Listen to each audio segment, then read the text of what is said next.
2025 में शेयर बाजार की चाल भले ही सुस्त रही हो और निवेशक मनचाहा रिटर्न पाने में असफल रहे हों, लेकिन इस साल आईपीओ ने बाजार को संभाले रखा।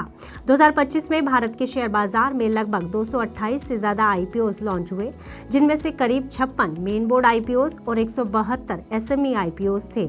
इन आईपीओज ने पूरे साल बाजार को सहारा दिया और अब गोल्डमैन सैक्स, जेपी मॉर्गन और कोटक महिंद्रा कैपिटल जैसे दुनिया के टॉप इन्वेस्टमेंट बैंक का दावा है कि साल 2026 भी बड़े आईपीओज के नाम रहेगा और इस साल आईपीओ बाजार में कई बड़े रिकॉर्ड टूट सकते हैं।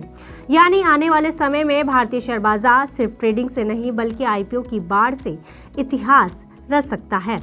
आइए जानते हैं कि इस साल कौन से बड़े आईपीओज बाजार में दस्तक देंगे।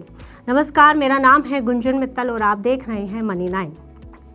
दरअसल दुनिया के दिग्गज निवेश बैंक गोल्डमैन सैक्स और जेपी मॉर्गन का कहना है कि 2026 में भारत का आईपीओ बाजार नया रिकॉर्ड बना सकता है और कंपनियां 25 अरब डॉलर यानी करीब 2 लाख करोड़ रुपए तक का फंड आईपीओज के जरिए जुटा सकती है।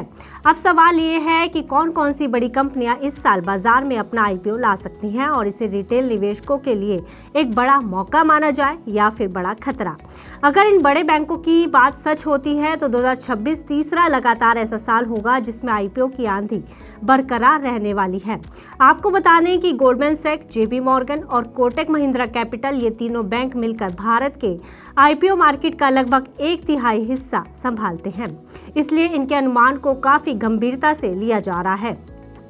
लेकिन सवाल ये है कि अचानक आईपीओ बाजार इतना गर्म क्यों हो गया है, क्योंकि पिछले 2-3 सालों में भारत का प्राइमरी मार्केट जबरदस्त तरीके से उभरा है। मार्केट एक्सपर्ट्स इसके पीछे कई बड़े कारण बता रहे हैं, जिसमें पहला है म्यूचुअल फंड्स और रिटेल निवेशकों की बाढ़। भारत में म्यूचुअल फंड, एसआईपी और रिटेल निवेश पिछले कुछ सालों में तेजी से बढ़े हैं। यानी साफ है कि निवेशक अब सिर्फ एफडी और फिजिकल गोल्ड खरीदने तक ही सीमित नहीं रह गए हैं, बल्कि आईपीओ और इक्विटी में सीधे निवेश कर रहे हैं। वहीं दूसरी तरफ कंपनियों को भी निवेशकों की डिमांड साफ दिखाई दे रही है, क्योंकि बाजार में जब निवेशकों की बाढ़ आती है तो कंपनियों को भी लगता है कि क्यों ना शेयर बाजार से पैसा जुटाया जाए। यही वजह है कि पिछले 2-3 सालों में एक के बाद एक आईपीओ की लंबी लाइन लग चुकी है। वहीं 2026 भी आईपीओ के लिहाज से मजबूत साल नजर आ रहा है, क्योंकि इन इन्वेस्टमेंट बैंकों की मानी जाए तो 2026 में आईपीओ पाइपलाइन बेहद मजबूत दिखाई दे रहा है, जिनमें कई बड़े नाम शामिल हैं। इसमें पहला नाम है जियो प्लेटफॉर्म्स लिमिटेड का। यह मुकेश अंबानी की टेलीकॉम और डिजिटल कंपनी है, जिसके आईपीओ का इंतजार लंबे समय से किया जा रहा है। माना जा रहा है कि यह देश का अब तक का सबसे बड़ा आईपीओ हो सकता है। ऐसे में अगर आईपीओ बड़ा होगा तो ऐसे में निवेशकों को भी इस आईपीओ के जरिए मोटा मुनाफा हो सकता है। वहीं दूसरे बड़े आईपीओ में नेशनल स्टॉक एक्सचेंज यानी कि एनएससी के आईपीओ का नाम है, जिसकी लिस्टिंग की तैयारी काफी लंबे समय से चल रही है। वहीं निवेशकों के बीच इस आईपीओ को लेकर काफी उत्साह भी है। तीसरे आईपीओ में फोन पे का नाम शामिल है। फोन पे एक डिजिटल पेमेंट कंपनी है और यूपीआई मार्केट में एक बड़ा नाम है। इसके बाद इस लाइन में हेल्थ केयर सेक्टर से मणिपाल हॉस्पिटल्स और फास्ट डिलीवरी और क्विक कॉमर्स प्लेटफॉर्म ज़ेप्टो का नाम भी शामिल है। इन सभी कंपनियों के बाजार में आने से आईपीओ मार्केट में क्वालिटी और साइज दोनों बढ़ेंगे, जिससे निवेशकों को ज्यादा ऑप्शन मिलेंगे। ऐसे में एक बड़ा सवाल ये उठता है कि क्या इससे विदेशी निवेशक एक बार फिर से लौट सकते हैं, क्योंकि इस साल हमने विदेशी निवेशकों को भारतीय बाजार से निकलते हुए देखा है। ऐसे में जेपी मॉर्गन का मानना है कि भारत उन गिने चुने उभरते बाजारों में से है जहां मजबूत ग्रोथ दिखाई दे रही है।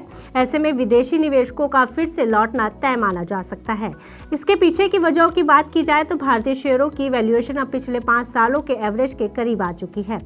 हालांकि ग्लोबल मार्केट के मुकाबले भारत का प्रीमियम 4 साल के सबसे निचले स्तर पर है। ऐसे में अब विदेशी निवेशकों को भारत महंगा नहीं बल्कि आकर्षक लगने लगा है। वहीं ब्लूमबर्ग इंटेलिजेंस के आंकड़ों के मुताबिक कमाई में बड़े सुधार आए हैं। 2025 में हालांकि करीब 2% की ग्रोथ देखी गई है, लेकिन 2026 में लगभग 15.9% ग्रोथ का अनुमान है।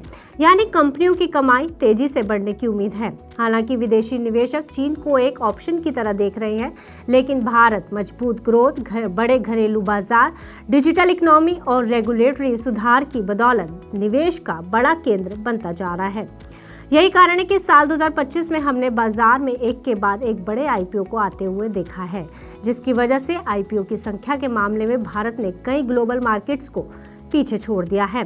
हालांकि सेकेंडरी मार्केट यानी शेयरों की चाल कुछ हद तक कमजोर दिखी है, लेकिन आईपीओ में कमाई है तो खतरे भी हैं, जिसको नकारा नहीं जा सकता, क्योंकि 2025 में आए 352 आईपीओ में से करीब 50% अब अपने इश्यू प्राइस से नीचे ट्रेड कर रहे हैं। इसके कई कारण हैं, जिसमें पहला है ओवर प्राइसिंग और दूसरा कमजोर बिजनेस मॉडल। यही वजह है कि निवेशकों को आईपीओ में निवेश से पहले हर पहलू को जांच लेना जरूरी है। वहीं कुछ फैक्टर्स जो आईपीओ सेंटीमेंट को प्रभावित कर सकते हैं, उनमें इंडिया यूएस ट्रेड डील में देरी, ग्लोबल बाजार दरों में बदलाव और जियोपॉलिटिकल टेंशन बड़ी वजहें हैं। लेकिन फिर भी ये बैंक मानते हैं कि क्वालिटी कंपनियों के आईपीओस को अच्छा रिस्पांस मिलने की उम्मीद है और डिजिटल कंपनियों और फाइनेंशियल सर्विसेज को अच्छा रिस्पांस भी मिल सकता है। ऐसे में 2026 आईपीओ बाजार के लिए एक ऐतिहासिक साल बन सकता है। फिलहाल इस खबर में इतना ही। आप बिजनेस से जुड़ी अन्य खबरों के लिए देखते रहिए मनी9।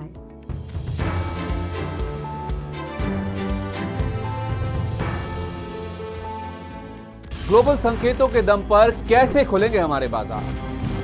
क्या कह रही हैं खबरें और ब्रोकरेज रिपोर्ट्स? किन शेयरों में बनेगा पैसा? बाजार खुलने के बाद क्या खरीदें, किन शेयरों को करें पोर्टफोलियो से बाहर? कैसा रहा बाजार का दिन भर का कारोबार? कैसे तैयार करें कल के बाजार की स्ट्रैटेजी? इन सब सवालों के जवाब जानिए मेरे साथ ओपनिंग बज और क्लोजिंग बज में इन वक्त पर सिर्फ मनी9।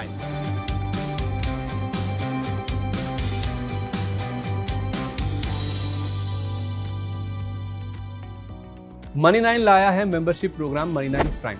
अब आपके दिमाग में कई सारे सवाल होंगे, मसलन आखिर क्या है ये मनी9 प्राइम, आपके लिए यानी दर्शकों के लिए इसके क्या फायदे हैं, और एक बड़ा सवाल ये कि मनी9 प्राइम से आखिर जुड़ना कैसे है। तो इसकी पूरी जानकारी हम आपको देने जा रहे हैं।